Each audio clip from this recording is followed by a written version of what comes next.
नमस्कार, मी लतिका। आज मी तुम्हाला काठियावाडी भजी बनवून दाखवणार आहे। एक वाडगं घेतलेलं आहे आणि त्याच्यामध्ये बघा एक वाटीभर पीठ घेतलेलं आहे, चांगलं असं दाबून भरलेलं आहे। ह्याच्यामध्ये टाकायचं आपल्याला चवीनुसार मीठ, थोडीशी हळद, थोडीशी टाकायची मिरची पावडर आणि ह्याच्यामध्ये टाकायचे थोडं थोडं पाणी आणि मिक्स करून घ्यायचे।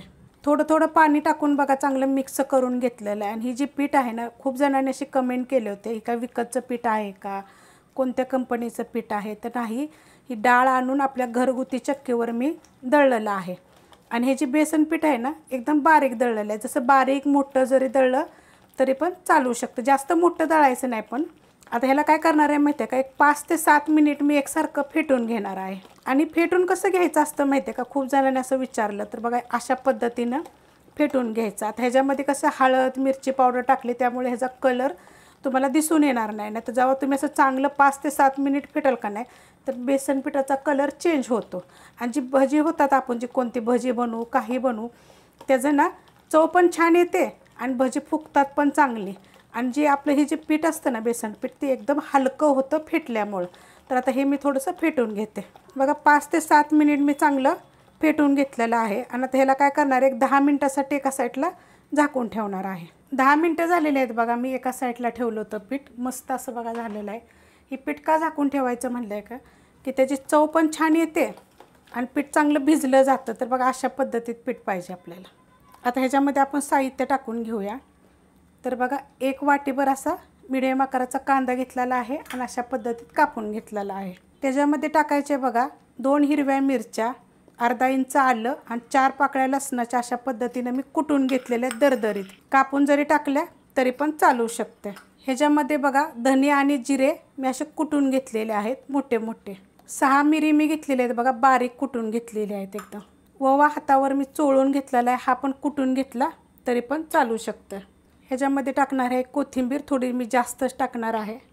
आता आपल्याला ह्याच्यात टाकायचे बघा कच्चा बटाटा, साल काढून स्वच्छ धुवून घेतलेला आहे आणि हा खिसून घ्यायचा, मीडियम आकाराचा आहे बघा।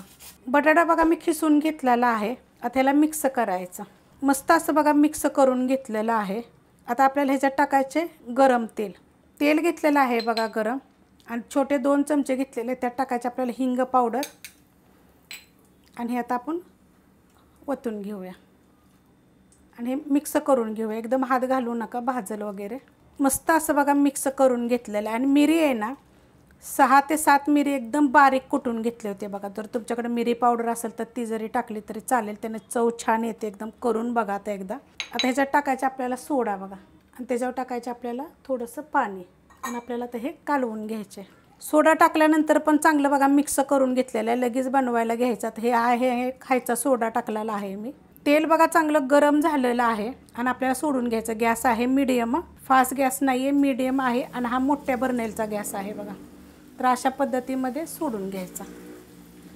छान होता। तर खूप रेसिपी मी भज्यांच्या वेगवेगळ्या पद्धतीने अपलोड केलेल्या आहेत, तुम्ही एकदा अशा पद्धतीने बी करून बघा, चवीला मस्त लागतात एकदम। छोट्या मोठ्या आपल्या आवडीप्रमाणे सोडायच्या।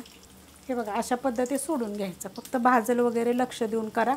आता हे चांगलं फ्राय करून घेऊया, आपण हलवून घेऊया, चांगले फ्राय करून घ्यायचे बरं का, एकदम असा चांगला गोल्डन कलर आला पाहिजे त्याला।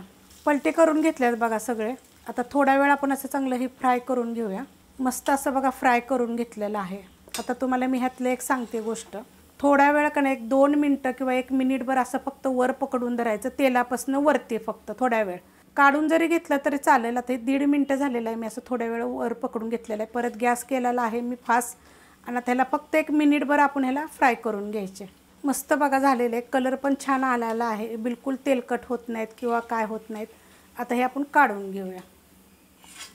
हे बघा मी मोठे मोठेच बनवलेले आहेत, जरा थोडे छोटे छोटे बनवले तरी चालतील। आता तुम्हाला मी एक तोडून पण दाखवते लगेच, मस्त होतात। खूप रेसिपी मी तुम्हाला दाखवते वेगवेगळ्या पद्धतीने। रेसिपी बघितली की लाईक आणि कमेंट करायला विसरू नका। आत बघा एकदम किती मस्त असे जाळेदार एकदम होतात, तेलकट वगैरे काय नाही, आणि चवीला खूप छान होतात। करून बघा। तर मी राहिलेल्या अशा पद्धतीने करून घेते। रेसिपी आवडली तर लाईक करा, सबस्क्राईब करा, कमेंट करा आणि शेअर बी करा।